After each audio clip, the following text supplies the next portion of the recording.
Welcome to the deep dive. If you are joining us today, I want you to prepare yourself for something truly extraordinary. Oh, absolutely. We are going to be exploring a narrative that, well, on its surface, it plays out like an absolute blockbuster cinematic epic. It really does. But what makes it so fascinating is that it's entirely contained within a sprawling, highly complex manuscript we've been analyzing titled Dystopia. Right. The Dystopia manuscript. Yeah. And our mission today is highly specific. We aren't going to try to summarize the entire text because honestly, that would be impossible. Yeah, we'd be here for weeks. Exactly. Instead, we are going to isolate and examine one of the most emotionally charged, visually stunning narratives buried within its pages. And that is the journey of the blind knight, Sir J-Star. It really is a remarkable piece of source material. The Dystopia manuscript is incredibly dense. I mean, it's chaotic in its world building, but it is absolutely overflowing with this bizarre, beautiful mythology. By isolating Sir J-Star's story, we get to see how the author uses massive, high fantasy concepts to explore very intimate, grounded themes of, trauma, resilience, and identity. I think that contrast is exactly what hooked me. Because before we get into the intimate details of a baby having his eye stolen, Which is wild. which is where our story actually begins, yeah. Hmm. But we need to understand the sheer scale of the universe this baby is born into.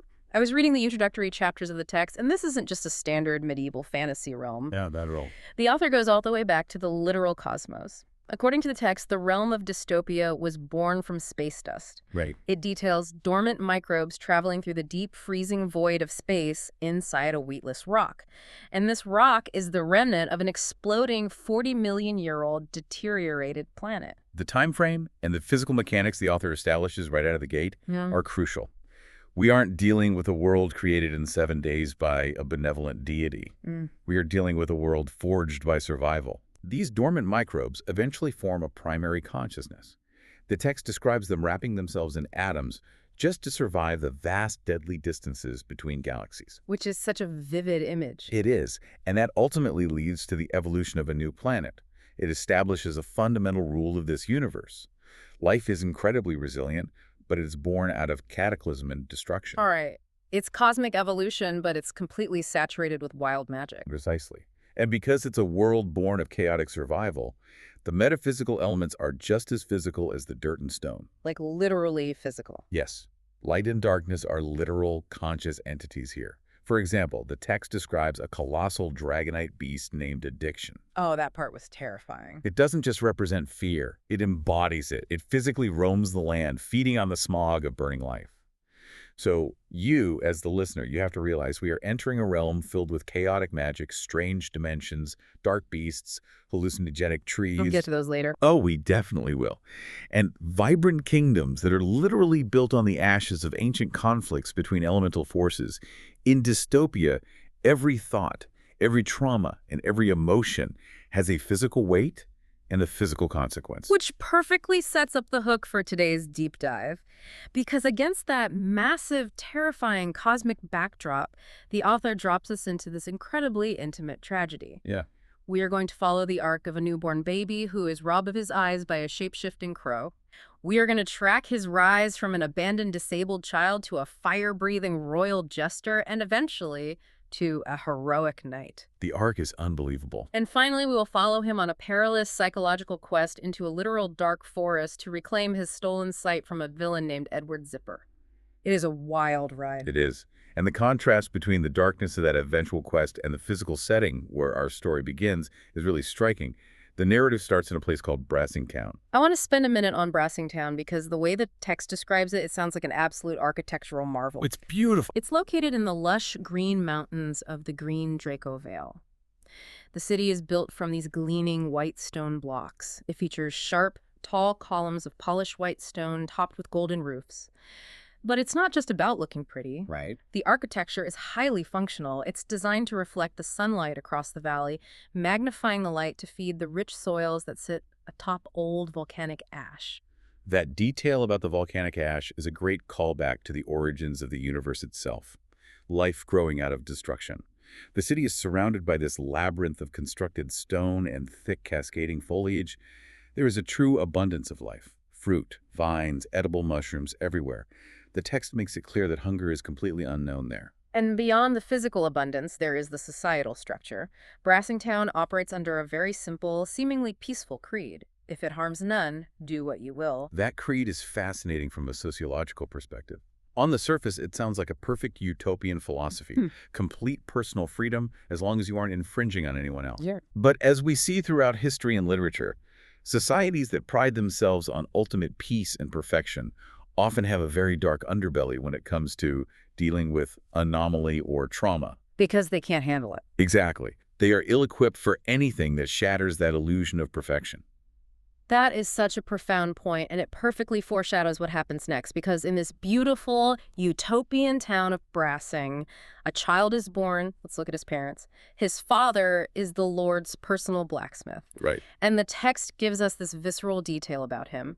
He spends endless hours dripping sweat and literally mixing his own blood into the metal, forging with absolute visual perfection. Very intense guy. Very intense. His mother is a royal maid, a personal attendant to the Lord's lady. They fall in love, they have a baby boy, and the entire town is thrilled.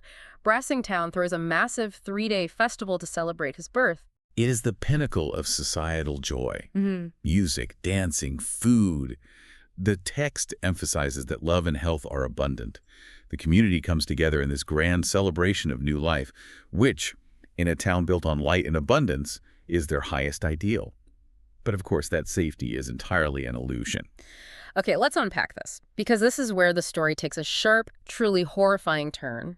It's the evening before the child's naming ceremony. The parents are in their home with their newborn.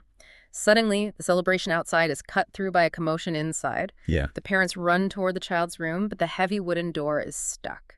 It has mysteriously swollen into the frame. From the other side of that door, they hear the frantic, heavy flapping of wings and the chilling cry of a crow. Car! Car! Right. And underneath that sound, they hear their newborn baby squealing in absolute terror and pain. The sensory details the author uses here are brilliant.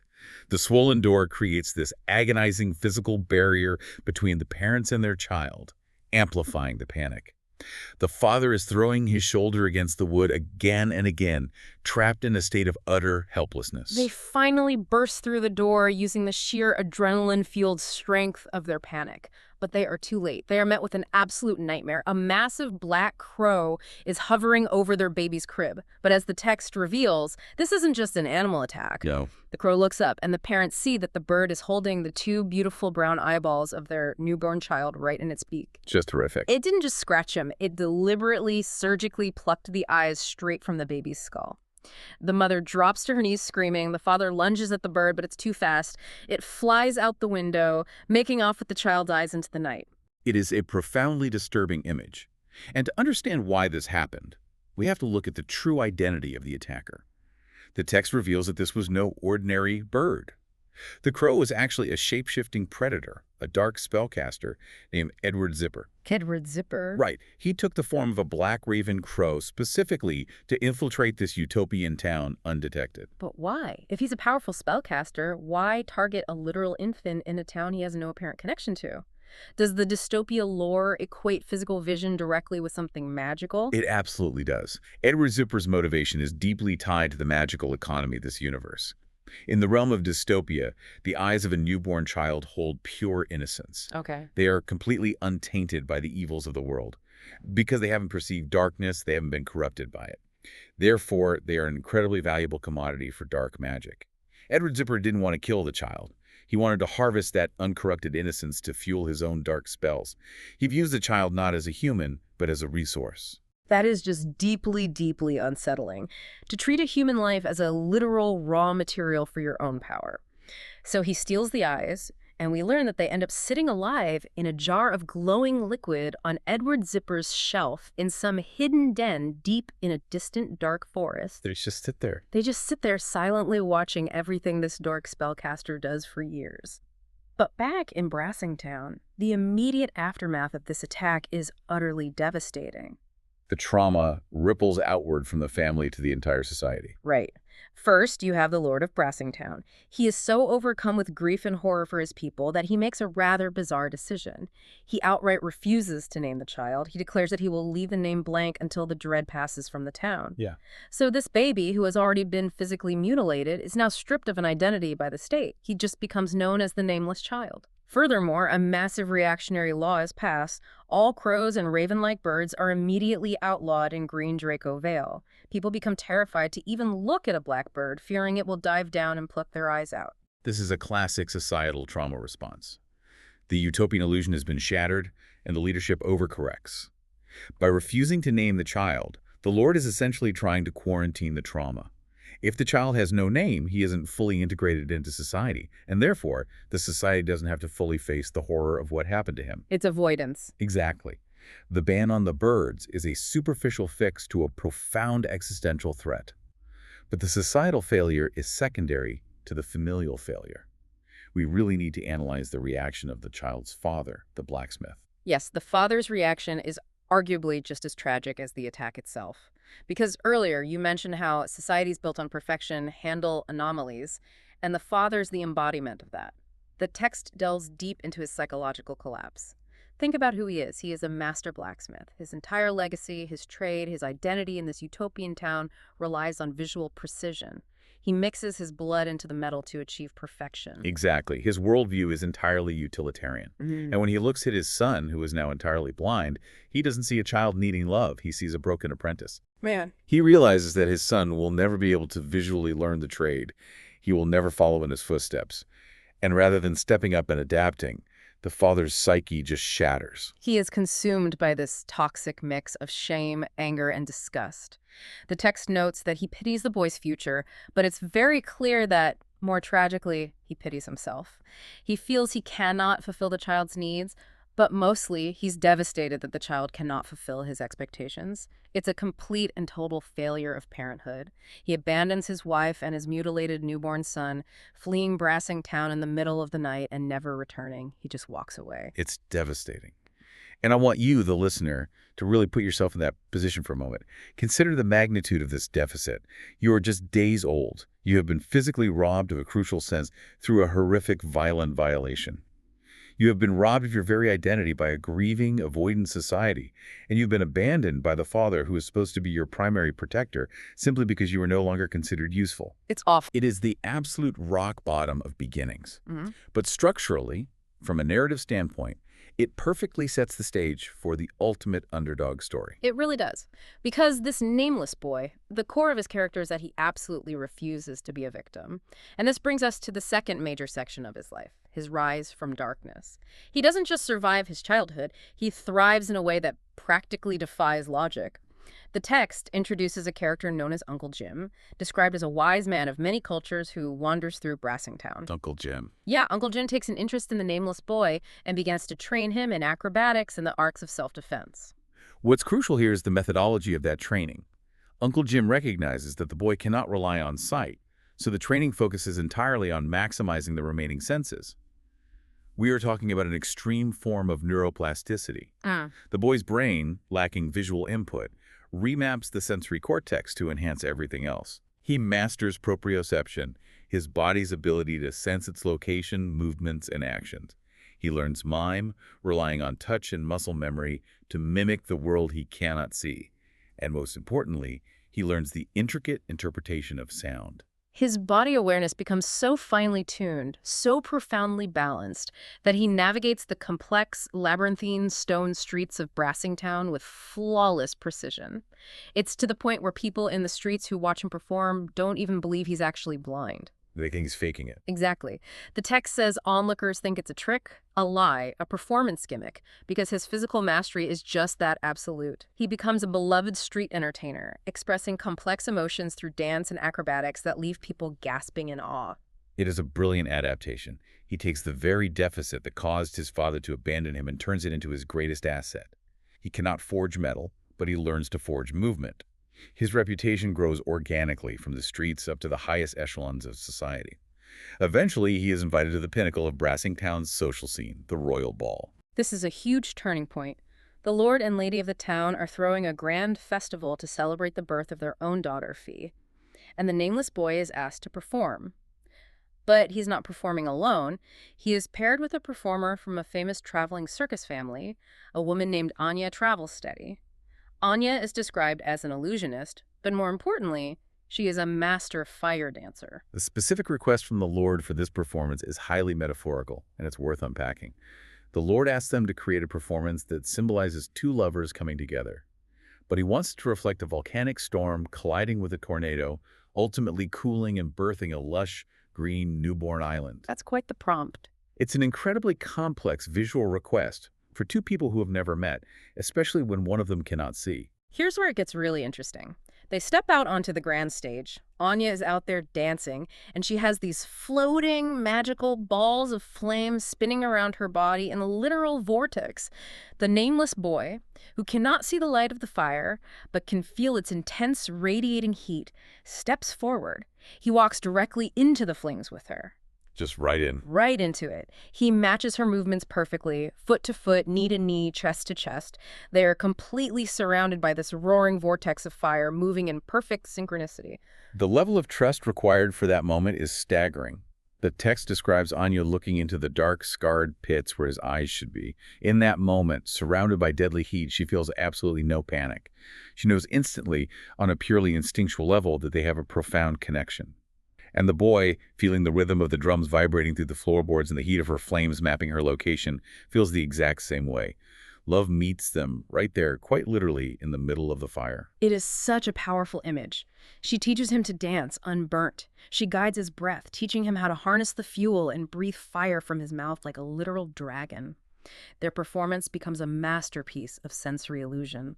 Through their movement, the heat, and the sound, they create this magical experience where the audience feels like they are actually witnessing a violent volcanic storm that eventually cools into a beautiful, peaceful green island right there on the stage.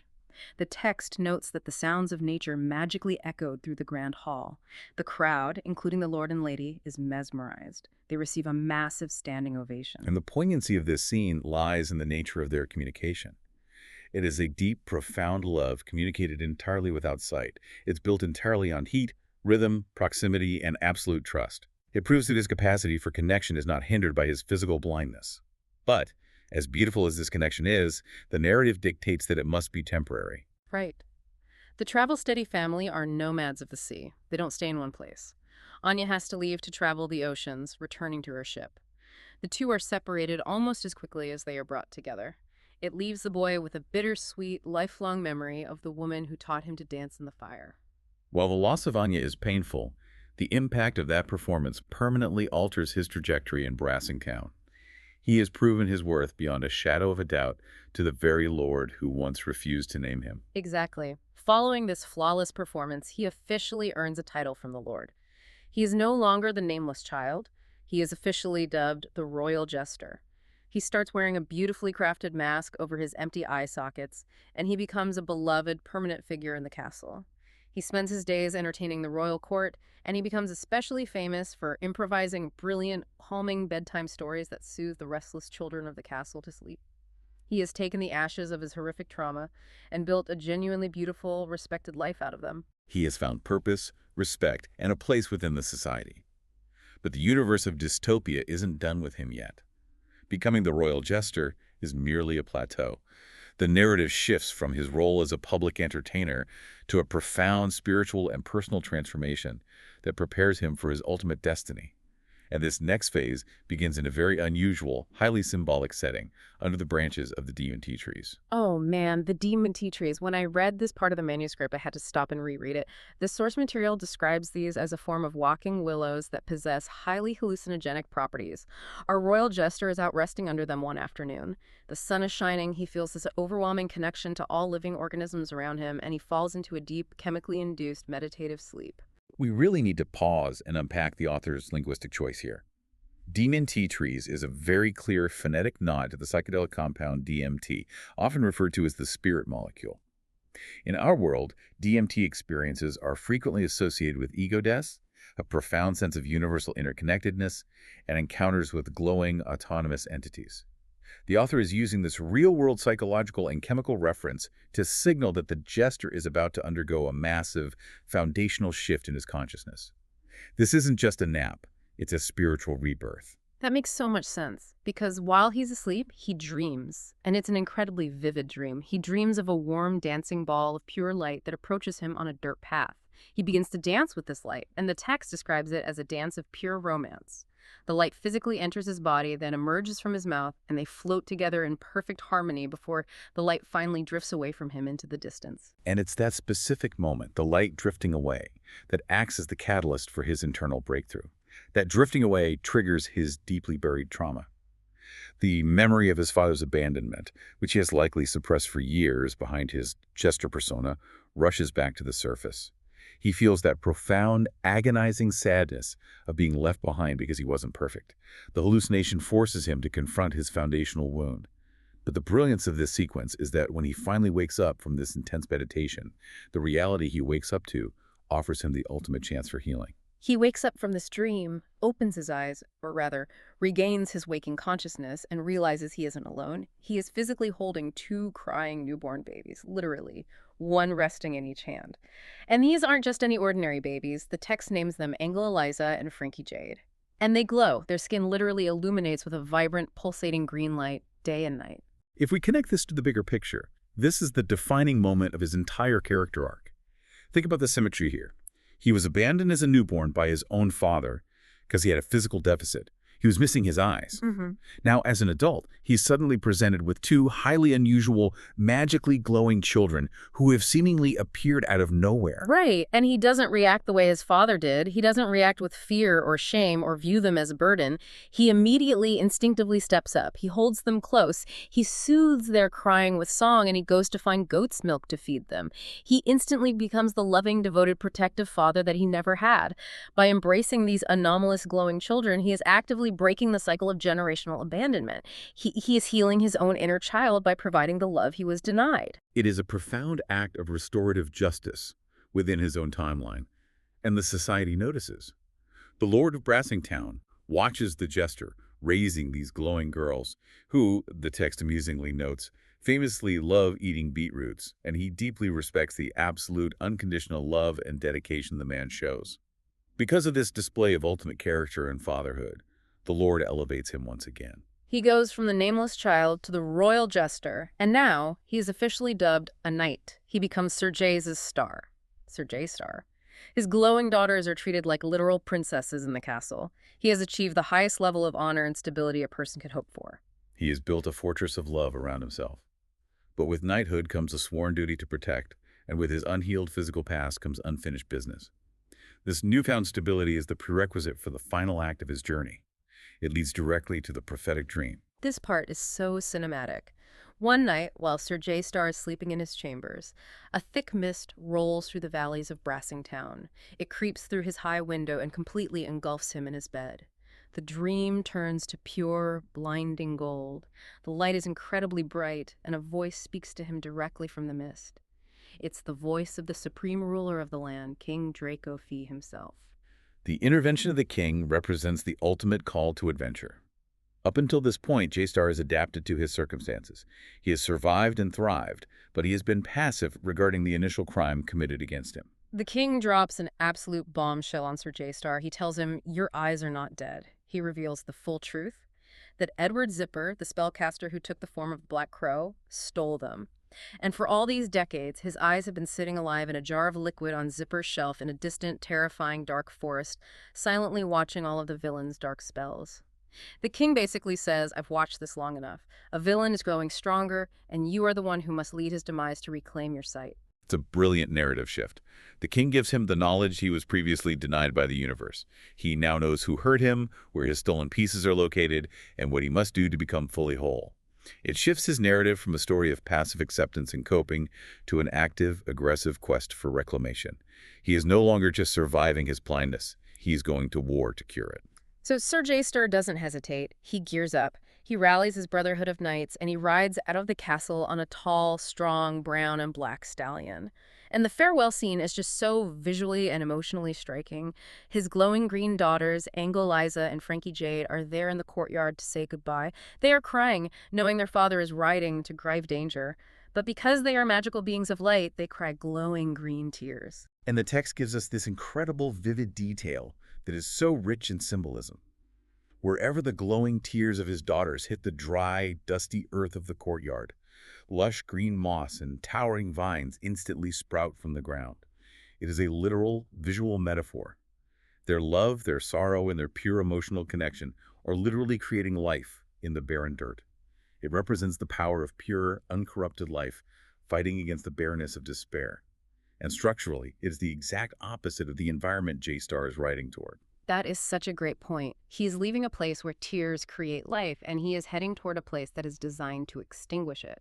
The journey gets incredibly dark very quickly. Sir J-Star and his brotherhood of heavily armored knights ride out toward the Dark Forest, which is the recognized territory of the spellcaster Edward Zipper. As they approach the very edge of this terrifying place, the environment reacts. The sky above them suddenly turns completely pitch black. And it's not a storm cloud rolling in. It's thousands upon thousands of black raven crows swarming together, completely blocking out the sun. And we quickly learn that this isn't a random flock migrating. It is a highly targeted, magically coordinated ambush. The crows dive bomb the knights. They swoop down from the black sky at terrifying speeds, aiming their sharp beaks like arrowheads directly at the men's faces. They aren't trying to kill the horses or pierce the armor. They are specifically trying to pluck out the eyes of every single knight in the Brotherhood. Sir J-Star, hearing the terrifyingly familiar sound of the flapping wings and the screams of his men, is shouting commands, telling them to take cover, use their shields, guard their faces at all costs. What's fascinating here is the psychological warfare at play. Look at the tactics. Edward Zippers is the one who stole J-Star's eyes originally when he was an infant. Now, aware through his dark magic that the grown J-Star is coming for him, Zipper doesn't send wolves or fire or standard monsters. He sends a legion of crows to inflict that exact same, highly specific trauma on J-Star's brotherhood. It's a poetic, horrific retaliation. It's forcing J-Star to relive his worst nightmare. Exactly. It forces J-Star to relive the defining foundational trauma of his infancy. But this time, the dynamic has shifted. He isn't a helpless baby in a crib. He's a leader, a knight, desperately trying to protect his men from suffering the exact fate he's endured his whole life. It's a brutal test of his leadership. And initially, it looks like they are going to fail that test. The knight's metal armor is basically useless against this fluid, swarming attack. The crows are getting under the visors, the men are taking heavy damage, eyes are being clawed at, the horses are panicking. It looks like it's going to be a total massacre before they even enter the forest. But then, right at the precipice of defeat, an unlikely savior enters the narrative. Watching the chaos from the high branches of the trees is a pure white raven crow. We need to pause here and explain the tragic backstory of this white crow because the author uses it to create a perfect parallel to J-Star's story. This bird was once a regular raven crow. In the complex dystopia universe, regular raven crows actually possess feathers of shimmering, glorious rainbow colors. These colors are usually only visible to their own kind, and when they sit in the sunlight, they glow with a magnificent golden aura. But Edward Zipper, in his constant pursuit of magical artifacts, captured this specific bird years ago. He didn't just capture it, he tortured it for its magic. The text describes Zipper tying the bird up, lighting a dark fire, and literally performing a twisted magical dance around it. This ritual aggressively stripped the rainbow colors right off the bird's body, like glowing dust blowing in the wind. Zipper absorbed those stolen colors to weave his magic stealth cloak, leaving the poor bird completely purely white, stripped of its identity and its natural glory. Do you see the parallel? Zipper stole the crow's colors, just like he stole J-Star's eyes. Both of them are victims of the exact same villain. Both of them were robbed of a fundamental, defining part of their physical identity for the sake of Zipper's dark magic. That is brilliant narrative symmetry. And this white crow, watching the black crows who are acting as agents of its abuser attack J-Star's men, is suddenly filled with this overwhelming primal urge for justice. It decides it isn't going to be a victim anymore either. It dive bombs out of the tree, plummeting toward the chaotic battlefield, and in a massive puff of white smoke, it magically transforms into a giant honking white goose. The manifestation of the white goose is incredibly visceral. It's wonderfully bizarre, but it's not played just for laughs. It's not an elegant magical duel with wands or glowing shields. It's a brutal, chaotic reclamation of physical power. Oh, absolutely. It is raw animalistic fury. The giant white goose hits the ground and just unleashes chaos. It honks with this massive reverberating bass tone that is so loud it shatters the black crow's coordinated attack formation. Then it uses its huge, heavy wings to sweep the black birds out of the air, and it doesn't just scare them away, it literally smashes them, stomps them into the dirt, and actively eats the black crows. The prey transforms into a massive predator and literally consumes the agents of its abuser. It completely routs the swarm and saves Sir J-Star and the remaining knights from total destruction. After the battle subsides, the exhausted white goose transforms back into its feathered white crow form. The aftermath on the ground is grim. The knights are badly injured, and tragically, the text reveals that many of them did have their eyes stolen or ruined during the ambush. Despite the rescue, Zipper's psychological and physical warfare was partially successful. Many of these proud warriors have been forced into the exact same terrifying darkness that J-Star has lived in his whole life. You would think that would break them. You would think they would retreat to Brassingtown. But instead, a profound alliance forms. The White Crow, sensing a shared trauma and recognizing a shared enemy, allies itself with J-Star. And J-Star refuses to let his men wallow in despair. They don't just blindly rush into the dark forest bleeding and broken. They set up a fortified camp right there on the edge of the woods, and they train. This training sequence is a powerful narrative about resilience and neuroplasticity, echoing J-Star's own childhood. For months, Sir J-Star trains his newly blinded brotherhood to see the world the way he sees it. He isn't just teaching them to fight. He is teaching them an entirely new paradigm of perception. He teaches them to use the echoes of the wind whistling through the trees. He teaches them to read the subtle vibrations of the earth through their boots to track movement. He teaches them to use sound to map their surroundings, just like Uncle Jim taught him. They spend months turning their shared trauma into a unified, lethal strength. They learn to fight as a cohesive unit without relying on sight. They are actively refusing to let the villain's violation define their capabilities. It's a beautiful testament to human and a magical adaptability. Once they have mastered this new way of perceiving the world, and once they have forged their shared trauma into a weapon, they finally step across the threshold into the dark forest to hunt down Edward Zipper. And we have to talk about this dark forest because it is no joke. The text describes it as a sprawling, subterranean-like valley full of immense dangers. It is choked with twisting, thick black vines and massive poisonous thorns. The canopy is so dense that it completely blocks out the sun, plunging the entire area into a permanent, oppressive twilight. But things go wrong almost immediately. Despite their training, the environment is just too hostile. Sir J-Star somehow gets separated from his brotherhood and finds himself trapped deep inside the thorny, claustrophobic labyrinth of the forest. We have to analyze the true nature of this dark forest, because the author is doing something very specific here. This isn't just a difficult ecological hazard. It is a profound psychological weapon. The text explains the lore behind it. This forest grew from a single seed of unacted hatred. It was a dark, festering energy spawned from a bitter sibling rivalry centuries ago. That emotional toxicity literally took root and grew into this physical place. The forest is a literal biological manifestation of festering hatred and resentment. That is so creepy, and the text specifies that the black vines and sharp thorns exude a highly toxic gas. It's described as an ashy, thick, heavy hydrogen that hangs in the air. I was looking at that specific phrase, heavy hydrogen. In real-world chemistry, that's deuterium. It's an isotope of hydrogen that actually slows down chemical reactions. It makes water heavier. Why do you think the author used a specific chemistry term in a fantasy forest? It's a brilliant metaphorical connection. Just as heavy hydrogen fundamentally alters and slows down the chemical reactions necessary for life, the toxic atmosphere of this forest alters the mental chemistry of anyone who breathes it. Like depression, it doesn't just block the light, it changes the very atmosphere you breathe, weighing down your cellular structure. The text explicitly states that when J-Star breathes in this heavy hydrogen gas, it doesn't just burn his lungs, it actively attacks his mind. It induces extreme, paralyzing self-pity and self-doubt. The poison enters his bloodstream and goes to work on his psyche. It takes all of a person's positive memories, like his time with Anya or the love of his glowing daughters, and aggressively twists them into moments of deep regret and anxiety. It fuels a cycle of self-hatred. It makes the victim feel completely, utterly isolated and worthless. The forest is actively trying to break his mind before the physical thorns ever tear his body. If we look at this through the lens of psychology, the heavy hydrogen is acting as a catalyst for extreme cognitive distortion, specifically rumination. He is trapped in a loop of his worst insecurities. He's gasping for clean air, but as the text says, he's just breathing in the putrid stench of bad luck and failure. The mental manipulation is so overwhelming, so chemically absolute, that he completely breaks. Sir J-Star, the man who learned to breathe fire, who trained a blind army, who raised glowing children, he is fighting through it, crawling under vines, getting scratched and poisoned by every thorn. But finally, the environment wins. He becomes hysterical, feeling totally alone in the universe with absolutely no hope of rescue.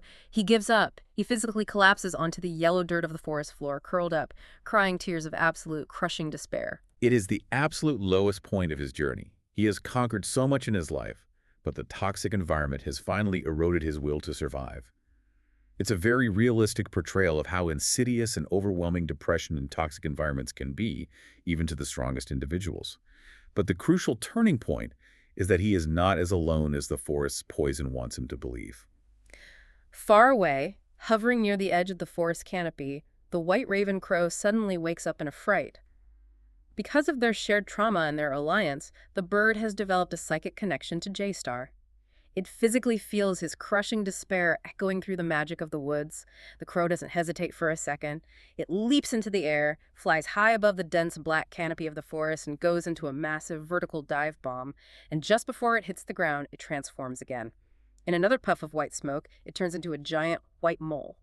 A creature perfectly adapted for the specific subterranean rescue that is required. The dark forest canopy and vines make it impenetrable from above, so the magic adapts. The mole attacks the problem from below. The giant white mole hits the ground and digs into the yellow dirt as if it were swimming through liquid water. And the mechanics of how it navigates are so poetic. It doesn't use sight. It is guided entirely by the salty scent of Sir J-Star's tears, which are currently soaking into the yellow earth where he collapsed. The mole literally swims through the subterranean dirt, aggressively dodging the thick, poisonous roots of the hatred vines, following that scent of sorrow directly to the night. I think this raises an important question, or rather, it provides a very poignant connection for anyone listening. The dark forest in dystopia is a literal, physical place filled with magic vines. But metaphorically, we all have our own dark forests. We all experience periods of toxic self-doubt, where our environment feels like it's suffocating us with heavy hydrogen, where our good memories are twisted by anxiety or depression, and we feel utterly trapped and worthless, collapsed on the dirt. And this part of the story reminds us of two crucial things. First, that the tears of defeat, the very markers of our lowest moments, can sometimes become the beacon that guides our salvation, signaling to others that we need help. And second, when we collapse in that toxic dirt, rescue often comes from the most unexpected allies. Sometimes, to escape a toxic situation, you can't fight through the tangled vines on the surface. You have to dig deep beneath the surface of your immediate surroundings to find a new way out. I love that analysis. It takes this wild image of a giant swimming mole and grounds it in a very real, emotional truth. So J-Star is lying there on the ground, completely surrendered to the poison. Suddenly, he feels the dirt vibrating beneath his chest. The yellow dust separates, the ground violently cracks open, and up pops the giant white mole, sniffing the air with excitement. They make eye contact. Well, you know what I mean. They connect. And J-Star gets a massive, immediate surge of energy. The isolation is broken. The mole widens the hole. J-Star crawls in. And together they tunnel safely back to the outer edges of the forest, bypassing the toxic gas, where he reunites with his panicked brotherhood. The reunion solidifies their strategy. They now realize they cannot survive going through the forest. The psychological and physical toxins are too strong. They have to go under it. So the Knights, led by J-Star and guided by the mole, use all their trained might to dig a massive, labyrinthine tunnel deep beneath the poisonous root system of the dark forest. It's grueling, brutal labor. They are digging day and night, ducking, diving, carving a massive path through the earth for days on end, trusting only their senses of sound and touch. And their grueling labor eventually pays off. They finally break through a solid wall of packed dirt and find themselves tumbling into a large darkened space. Through sheer determination and blatant navigation, they've accidentally tunneled directly into Edward Zipper's hidden lair. The text reveals this den is camouflaged underneath a massive, hollowed-out dead tree right in the absolute center of the dark forest. So what does this all mean? It means all the pieces are finally on the board. It's time for the climax. The Knights are in the den, but it's incredibly dark, and they are disoriented from days of digging. But remember King Dracofi, the supreme ruler who gave J-Star the prophetic golden dream. He hasn't forgotten about them. He is watching the progress from the outer magical regions, and seeing them breach the den, he decides it is time for divine intervention. He unleashes a colossal rolling ball of thundering wind from the heavens. The text describes this magic with incredible force. It's a thundering ball of cracking, forcing wind that roars like a giant angry sea god. It is the literal manifestation of divine rage against the dark magic that has festered in the valley for so long. This invisible giant tentacle of wind just blasts down from the sky and violently crashes into the dark forest. It shreds the harsh black vines, ripping a path of pure, unadulterated light straight through the darkness of the canopy. The wind slams into the massive dead tree above Zipper's den and blows the heavy wooden doors completely off their hinges. The concussive blast is so incredibly powerful that it knocks Sir J-Star and every single one of his heavily armored knights clean off their feet. They are whipped backward against the stone walls and knocked completely unconscious. It's a violent intervention, Yeah. but it's a necessary one. Yeah. Because that blast of wind clears the canopy and blows off the doors, allowing pure, unfiltered sunlight to flood into the subterranean den for the first time in perhaps decades. And that sunlight hits a very specific object sitting on a shelf near the doorway. It hits a jar containing a viscous liquid and the two brown eyes of Sir J-Star. The pure sunlight warms the jar, and it reacts to the magic. It begins to glow with a bright, intense yellow light, pulsating rhythmically like a heartbeat. Boom, thud, thud, boom, thud, thud. As the light pulsates, the knights slowly start to regain consciousness. But they aren't totally in their right minds. They wake up with this furious, maddening, unquenchable thirst. But they aren't thirsty for water. They are hypnotically drawn to the glowing, pulsating liquid inside the jar. They scramble over each other on the floor, completely ravenous, and they start frantically scooping up the spilled liquid with their hands and drinking it. And as they consume this magically charged liquid that has been steeping in the presence of intense magic for years, they experience a profound reaction. They start giggling and screaming with joyous ecstasy, hallucinating that their ruined sight has suddenly and completely returned. Sir J-Star, who is still on the floor, hears his men laughing and screaming about seeing colors. He asks out loud to the empty room, could this be true? Or are they just hallucinating from the magic? And in that moment, the disembodied golden voice of King Draco Fee whispers directly into his ear, this is no hallucination, go try it. So, Sir J-Star slowly creeps across the floor toward the glowing jar on the shelf. This sequence leads to one of the most surreal, visually arresting moments in the entire manuscript. Sir J-Star pulls himself up and leans over the top of the jar. And as he gets close to the liquid, for the first time in his entire conscious life, he can see. But he isn't looking out into the room. He is looking up at his own face. He is seeing himself through his own detached eyes that are floating in the jar. That is just such a wild, mind-bending concept. He is looking down at the jar and he sees his own scarred, eyeless face looking back at him from the perspective of the floating eyes. And then the magic reaches its crescendo. The eyes literally leap out of the liquid like living creatures. They grip tightly onto J-Star's face. There's a quick, violent physical struggle. He smashes backward, crashing through the wooden furniture of the den in shock, and then complete stillness. The eyes slide into the empty sockets and fuse perfectly back into his skull. The optic nerves magically reconnect to his brain. The text handles this sensory overload beautifully. It notes that the sheer brightness of the world physically hurts at first. He has lived in darkness for decades. But as the pain subsides, he is entirely overwhelmed by the colorful beauty of the world around him. The long-awaited, impossible reunion of his physical body is complete. However, the author adds a fascinating layer to this reclamation.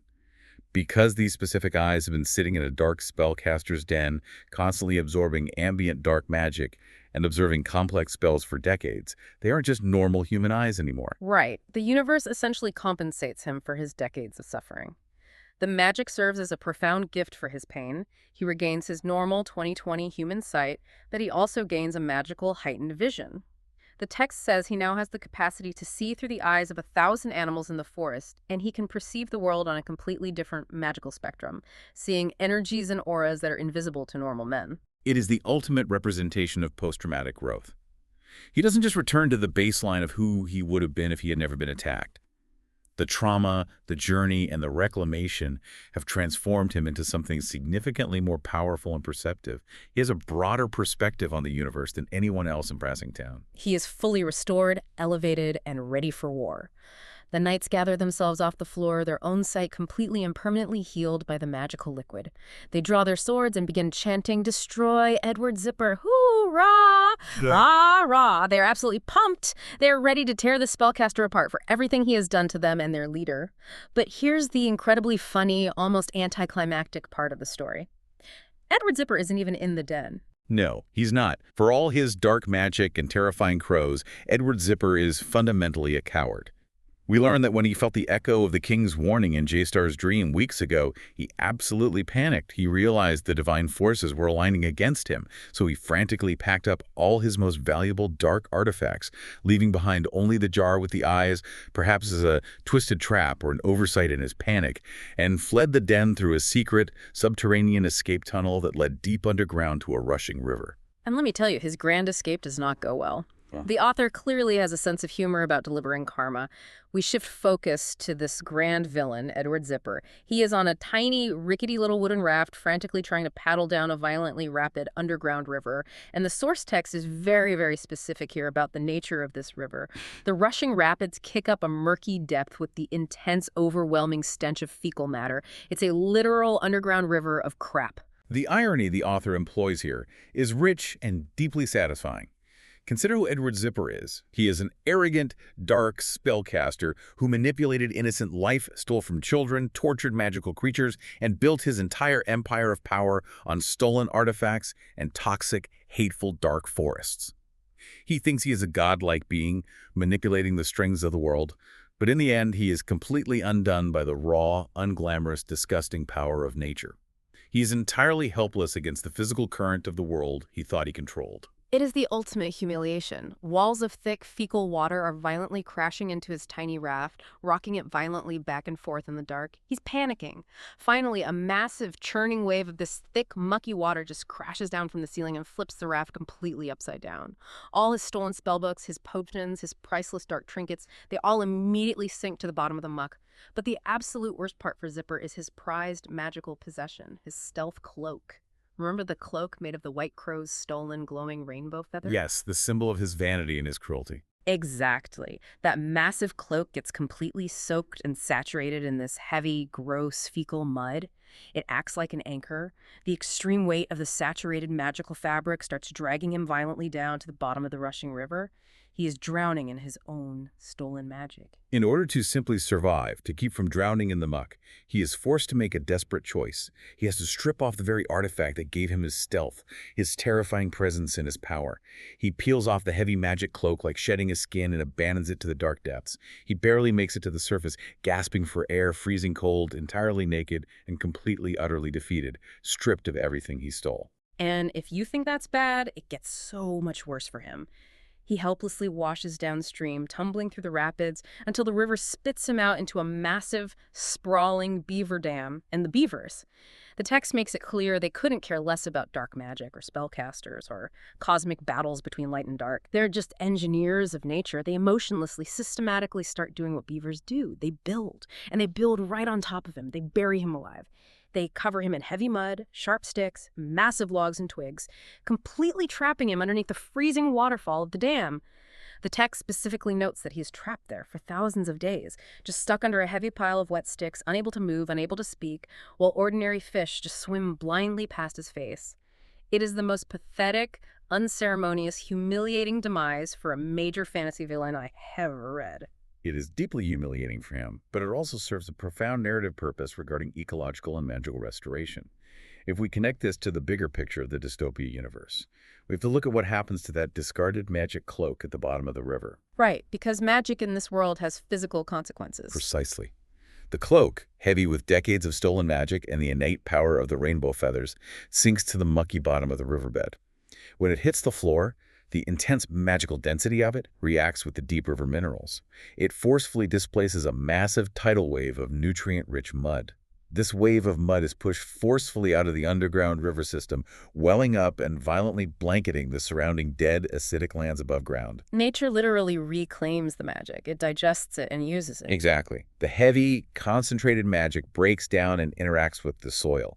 And within mere days, this dark, fecal wasteland that surrounded the river completely explodes into vibrant, blooming, intensely green meadows. The environment that was corrupted and poisoned by dark magic for decades is instantly revitalized by the unintentional sacrifice of that exact same magic. The stolen colors of the crow are returned to the earth. It's a beautiful, sweeping image of cosmic balance naturally returning to the world of dystopia, totally independent of the Knight's swords. Meanwhile, miles away, the victorious Brotherhood of Knights, their sight fully restored by the liquid, are led by Sir J-Star, who is now navigating with his new magical multispectral eyes back out of the dying dark forest.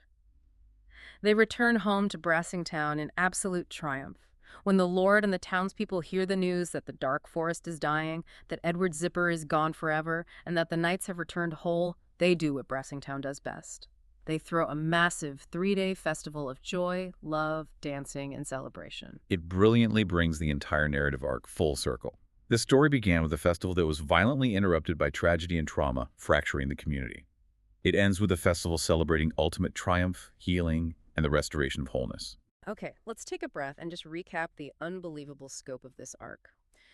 We started with a nameless, innocent infant, violently blinded in his crib by a shape-shifting crow because his society valued peace over protection. We watched him refuse to give up, remapping his entire sensory reality to become an incredible acrobat and a literal fire-dancing royal jester. We saw him find profound, sightless love in the flames with Anya, and then find his true moral purpose by adopting two magically glowing green daughters, breaking the cycle of his father's abandonment, and earning the title of Sir J-Star. He led a Brotherhood of Knights into a terrifying ambush of dive-bombing crows, survived the toxic, heavy hydrogen depression of a literal forest of hatred with the help of a shape-shifting white mole, and finally tunneled his way to reclaiming his own literal perspective on the world. He fused his eyes back into his head, gaining magical sight, all while the grand villain accidentally fertilizes a blooming meadow before getting emotionlessly buried by beavers. It's an absolute masterpiece of storytelling. It truly is a remarkable synthesis of high fantasy action and deep, resonant emotional allegory. It works perfectly on both levels. But as we wrap up our analysis of Sir J-Star's journey, it leaves us with a lingering thought. A question that the text heavily implies, but doesn't explicitly ask the reader. In the physical reality of the dystopia manuscript, J-Star's eyes were physically removed, stolen, and kept alive in a glass jar on a shelf.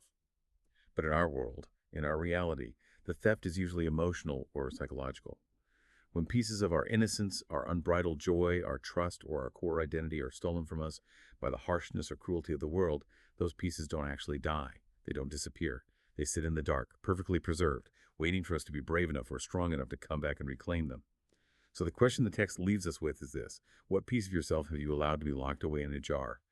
And what psychological dark forest do you need to finally tunnel through to put yourself back together? Man, that is a powerful, heavy thought to end on. And it's exactly why we do these deep dives. Thank you so much for bringing your incredible insight and exploring this wild, beautiful universe with us today. It's been an unforgettable journey. And thank you, you, our listener, for joining us on this deep dive into the world of dystopia. Keep asking those hard questions, keep tunneling through those dark forests when you find them, and keep exploring all the vast, weird, and profoundly wonderful narratives out there. We will see you next time.